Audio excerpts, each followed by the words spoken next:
السلام عليكم ورحمة الله وبركاته. ازيكم عاملين ايه؟ يا رب تكونوا بألف خير. النهاردة قلنا ندخل عليكم كده بايه، بحاجة مسكرة كده تحلوا بيها بقكم كده. وهنعمل لكم النهاردة صينية كنافة، صينية كنافة بالمكسرات. تمام. صينية الكنافة بالمكسرات دي احنا بنعملها كلنا في رمضان وكلنا شطار فيها وزي الفل. بس ايه، مفيش مانع برضو ان انا اقول لكم انا بعملها ازاي، للي يحب يعملها على طريقتي، طريقة ام آلاء. تمام. بصوا بقى، معانا كيلو الا ربع كنافه، او على حسب الكميه اللي انت عايزاها او اللي موجوده عندك في البيت.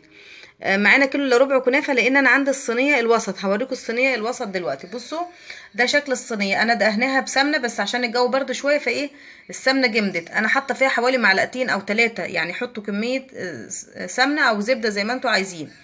ما تقلقوش، يعني ده كله هيسيح دلوقتي تحت الكنافه. حلو كده. يبقى احنا معانا كيلو الا ربع كنافه، ومعانا عليهم معلقتين او 3 سكر بودر. السكر البودرة دوت علشان بيمسك الكنافة، ما يخليش الكنافة ايه، بيخلي الكنافة تحمر بسرعة وتتحمر معانا من جوه ومن بره. حلو كده. هنحط دلوقتي عليها ايه، السكر البودر على الكنافة، وهنبدأ نقلبها قدامكم. حلو كده. دي الخطوة الأولى. تمام. بصوا بقى معانا المكسرات. بصوا بقى، ومعانا في المكسرات سوداني يكون محمص، اللي هو المتحمص دوت، اللي هو بيجي من المحمصة، يكون ايه، يعني مقلي وكده، من غير مش مملح، لا يكون اللي هو السادة يعني. حلو كده. انا صراحة انا عندي السوداني وانا اللي بحمصه في البيت. اللي ما عندوش يجيبه من ايه، من المحمصة او من اي حتة هو عاوز يجيبها، ويعمله في الفرن ويقشره كده، ويبدأ ايه يكسره نصاص، او يعمله في الكبة. اللي حضراتكم عايزين تعملوه زي ما انتوا عايزين. واللي ما عندوش كبة وما عندوش اي حاجة، يا يمسك السكينة ويقعد يقطع فيه كده بالراحة، واحدة واحدة، والدنيا بتمشي ومفيش اي مشكلة يعني. معانا معلقتين قرفة. انا بحب الكنافة بالقرفة خالص يا جماعة، بتكون طعمها حلو، واعملوها وعلى ضمانتي.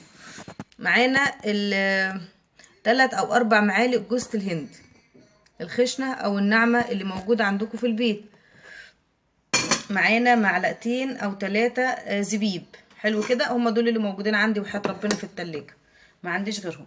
معانا معلقتين اللي هو العسل او الشربات دوت. هنحطه فين؟ على المكسرات. ليه؟ علشان المكسرات تمسك في بعضها وما تطلعش مننا من الصينية. دي اهم حاجة واهم خطوة في الموضوع دوت. اللي دايما يشتكي ويقول المكسرات بتطلع من الكنافة واحنا بنقطعها، حطوا عليها معلقتين عسل، الشربات اللي هو البارد اللي احنا بنعمله للكنافة، اللي هو كوبايتين سكر، كوباية مية، وعصرة ليمونة، ونسيبها ايه لغاية ما تبرد، تفور كده وتغلي حوالي 5 دقايق، ونطفي عليها البوتاجاز. هو ده الشربات. تمام. يبقى هنحط معلقتين على المكسرات دي. دلوقتي بقى هننزل معاكم ايه، حطي يا آلاء كده جوز الهند على على السوداني. ماشي. والزبيب معاهم يا ماما. حلو كده. وحط عليهم معلقتين القرف. خلي بالكم آلاء بنتي هي اللي بتساعدني النهارده. وبعدين هننزل عليهم بمعلقتين العسل. تمام، باردين كده، ونقلبهم بالمعلقه عشان ايه، يمسكوا ببعض. حلو كده.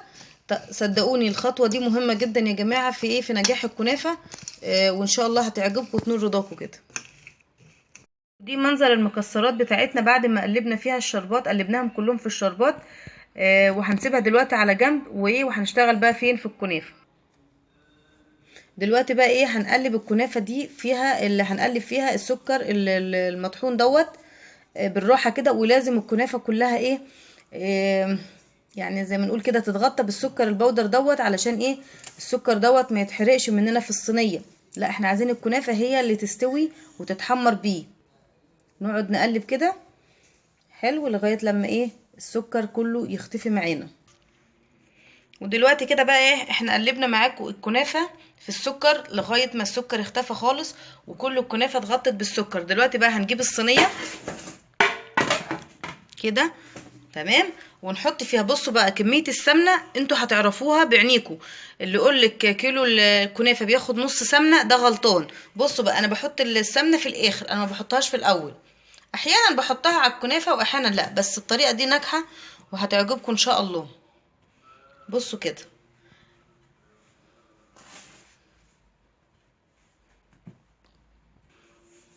بصوا نضغط على الكنافه كده لغايه لما يعني ايه تهبط خالص لتحت وتدك كده لجوه. خلي بالكم من النقطه دي يا جماعه، لان الكنافه عشان ما تفصلش مننا. اللي عنده صينيه اقل من دي يحط الصينيه كده ويضغط بيها لتحت. انا لبست الجوانت حسيت ان انا داخله ايه اعمل عمليه انتحاريه، بس كان لازم منه صراحه، عشان في ناس يا جماعه ما بتحبش الشغل بالايد كتير، فانا عايزه ارضي الطرفين صراحه يعني. بصوا كده زي ما انتوا شايفين كده، بصوا انا ضغطتها جامد لتحت. حلو كده. دلوقتي بقى ايه خليكي يا ماما زي ما انت كده. هننزل بايه؟ هننزل بحوالي معلقتين او 3 سمنه كده، بس ايه مش كتير. بصوا يا جماعه، اللي عنده زبده يعمل بيها، اللي عنده زبده وسمنه وعاوز يخلطهم يعمل بيهم، واللي عنده زيت بس يعمل بيه. والله ما في حاجه صعبه خالص، وما فيش اي حاجه بتكون معقده يعني. اشتغلوا باي حاجه اللي موجود عندكم، اشتغلوا بيه. حلو كده. بصوا بقى هننزل بالمكسرات برضو اللي موجود عندكم. اللي ما بيحبش القرفه ما يحطهاش، اللي بيحبها يحطها زي كده.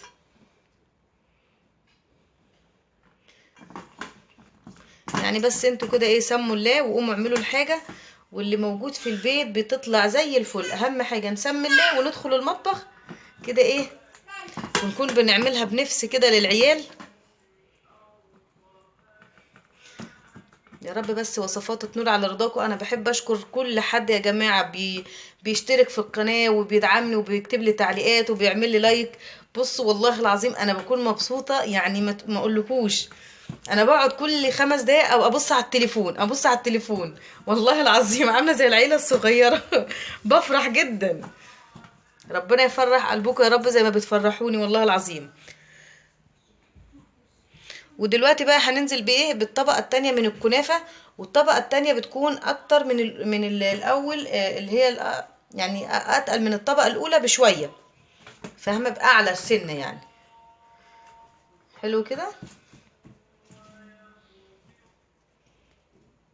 اللي يا جماعه لسه ما اشتركش في القناه، انا ام الاء بقول لكم اشتركوا في القناه، وان شاء الله القناه هتعجبكم خالص وهتنول على رضاكم بامر الله تعالى. وايه تاني اقول لكم؟ ايه تاني؟ انا يعني بصوا والله العظيم انا بكون مبسوطه وانا بقرا التعليقات، وبكون مبسوطه جدا وانا برد على التعليقات، وبكون مبسوطه اكتر وانا بعمل لكم الحاجه اللي انتوا اكيد بتحبوها. وده بشيء بيسعدني وبيشرفني ويعني ما اقولكوش. وبتمنى من الله ان انتوا تكونوا بتعملوا الحاجه دي وتكونوا فعلا مبسوطين. برضو بنقعد نضغط عليها كده.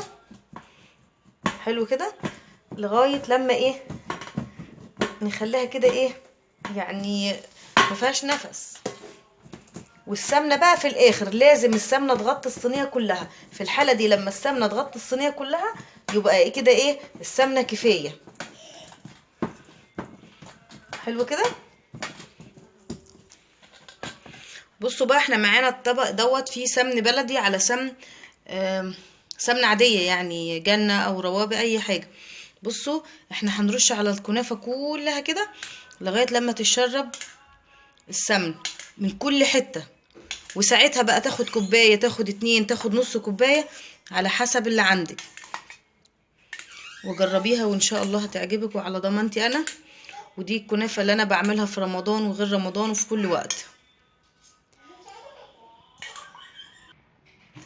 ودي بقى منظر الكنافه بتاعتنا بعد ما سقيناها السمن اللي موجوده عندنا او بالزيت او باي حاجه. دلوقتي بقى هندخلها في الرف الوسطاني على الشبكه. تمام. هنولع من تحت الاول، وبعد ما تحمر من تحت وتبقى شكلها حلو طبعا انتوا هتعرفوها من الحراف بتاعتها بتكون لونها محمر. بعد كده هنطفي من تحت ونولع من فوق. اللي عنده من تحت ومن فوق يسيبها شغاله من تحت وشغل من فوق، بس مش في الاول، ده في اخر 5 دقايق يا جماعه لغايه ما تحمر معانا وتبقى كده عامله زي الجلاش كده. هنطلعها قدامكم ونسقيها بالشربات وان شاء الله تاكلوها بالف هنا وشفا. ودلوقتي بقى بصوا معاكم احنا طلعنا صينيه الكنافه من الفرن. بصوا احمرت من الجناب ومن تحت ومن فوق ازاي، شكلها جميل. دلوقتي بقى هننزل عليها بالشربات اللي احنا لسه عاملينه. خليكم معايا وانا اوريكم الشربات. بصوا بقى ادي الشربات بتاعنا. حلو كده. الشربات دوت طبعا احنا عاملينه كوبايتين سكر، كوبايه ميه، بعد ما بنسيبهم على البوتاجاز كده لغايه لما السكر يدوب خالص وهي بتفور، نعصر عليها نص ليمونه. حلو كده، ونسيبها حوالي 5 دقايق. بعد كده نطفي عليها النار ونسيبها لغايه ما تبرد خالص، تبرد يعني. وبعد كده بقى اول ما الكنافه تطلع الشربات بارد، الكنافه سخنه. حلو كده، بنسقي بيها الشربات لغايه لما الكنافه تتشرب كل الشربات اللي معانا. بصوا زي ما انتوا شايفين كده، احنا ايه سقينا صينيه الكنافه كل الشربات اللي كان معانا. بصوا حتى ايه، انا خليت الاء بنتي تقلبها كده عشان تشوفوها. بصوا الشربات من تحت. دلوقتي بقى احنا هنعدلها عادي، هنسيبها عادي مع اعدلها يا ماما، اعدليها يا ماما. اعدليها يا ماما.